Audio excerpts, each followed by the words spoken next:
Okay, let's then teach this principle here of old before new, very simply.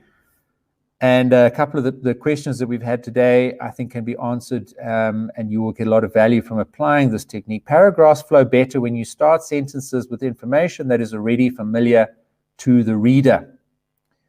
Okay, so I've got two sentences there. So in A, you start with a topic, you go through, and you end on a certain topic, okay? But then the second sentence starts with a brand new topic. Now, what happens with the reader that's reading here? Subconsciously, by the middle of the second sentence, you've bombarded them with 3 pieces of information. And we mentioned this earlier when we talk about just having many conclusions all the way through your writing.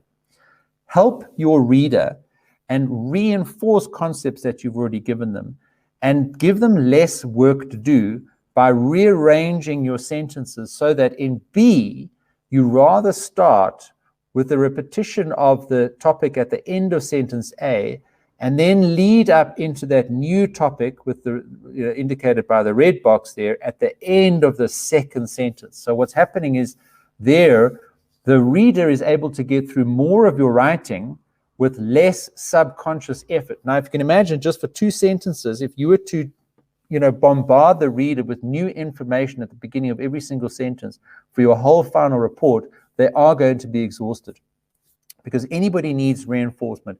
Everybody needs time to relax and time to think and time to conclude, including your readers. And if you want to write with clarity and meaning, you have to write with your reader in mind, and that's what this old before new principle does. So try and start sentences with information that is already familiar to the reader.